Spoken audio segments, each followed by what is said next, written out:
Hey there! In this video, we are going to solve an exact equation. Now, the first thing I want to do is actually verify that it is, in fact, an exact equation. And so I'm going to put it in a form where the dy and the dx are separated, just so we can easily identify the functions that their coefficients, which I'm going to call m and n. So here I have the equation 3x squared y plus e to the y plus the quantity x cubed plus x e to the y minus 2y times dy dx equals 0.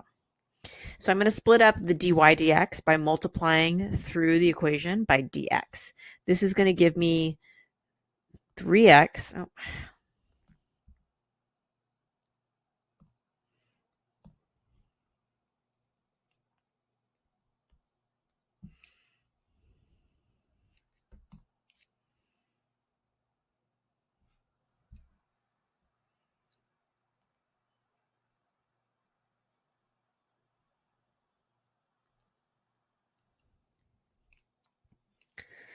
This is going to give me 3x squared y plus e to the y times dx plus x cubed plus x e to the y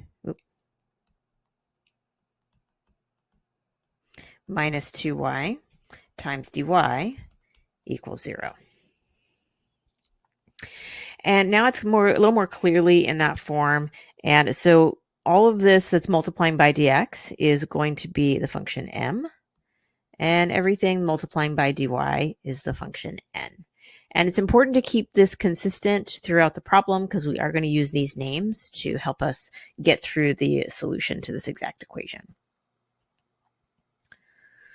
Okay, so first thing I want to do is actually verify that this is in fact an exact equation. And to do that, I'm going to take the expression m, and I'm going to take the I'm going to take the derivative of it with respect to y.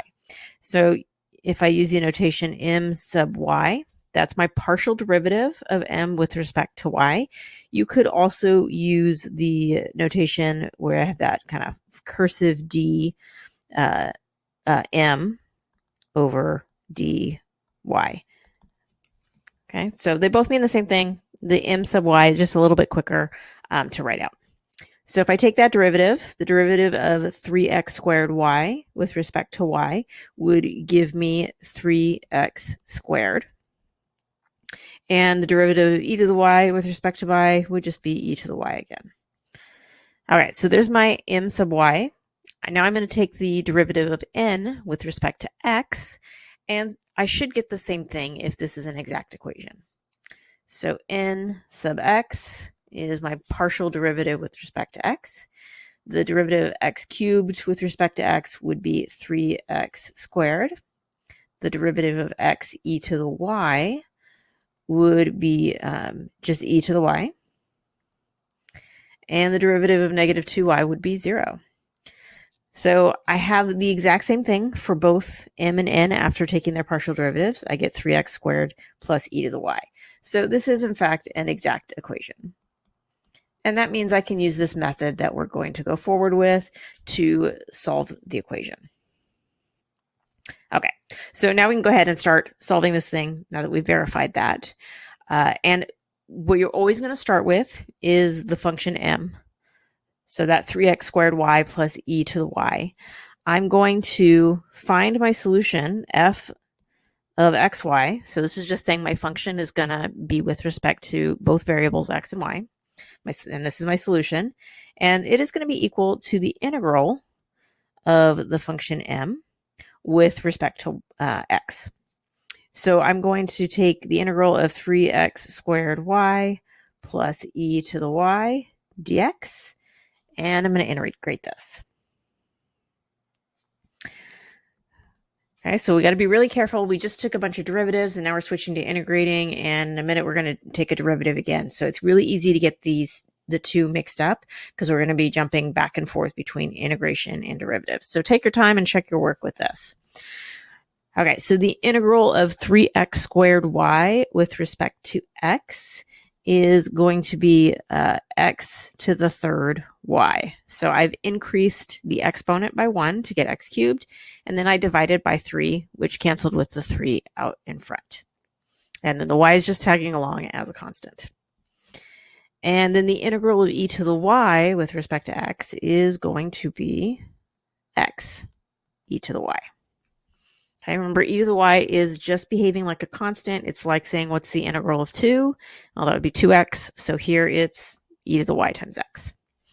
And then we get a constant of integration. And since we're doing an integral with respect to 2 variables here, or with 2 variables in there, my constant of integration could be a function of y. So I can't just call it c. I've got to call it g of y.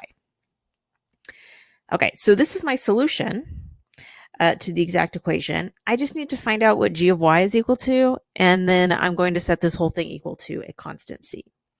So to get g of y, I'm going to now take this result I have, and I'm going to take the derivative with respect to y.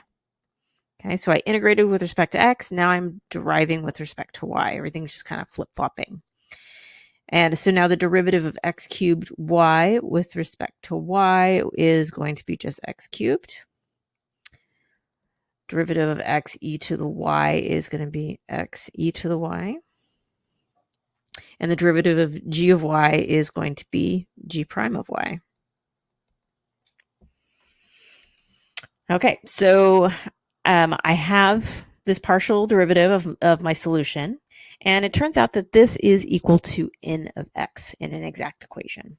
So I can take this result I have for this partial derivative and set it equal to the n back from the original equation.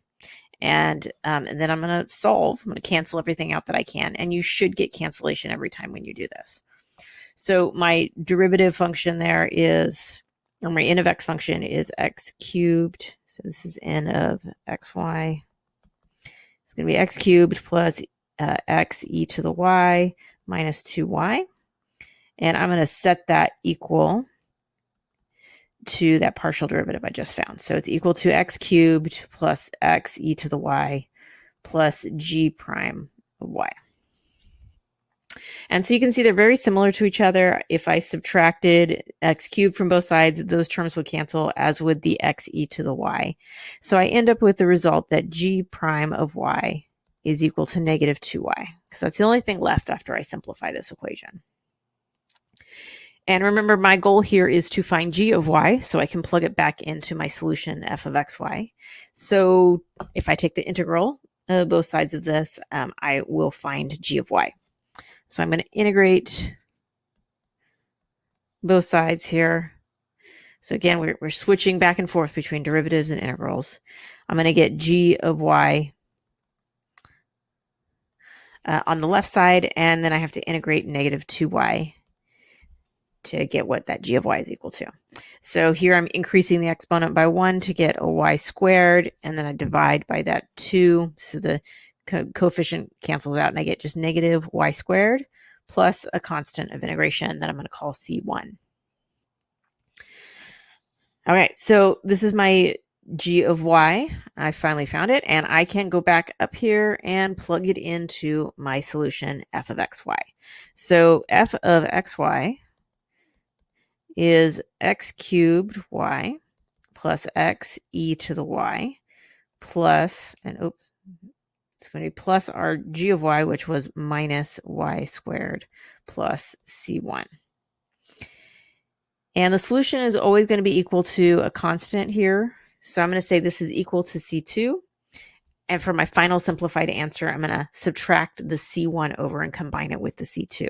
So the final answer, final solution to this differential equation is x cubed y plus x e to the y minus y squared equals c. And notice I gave the c a new name to represent that it's a combination of the previous ones. And there is our solution.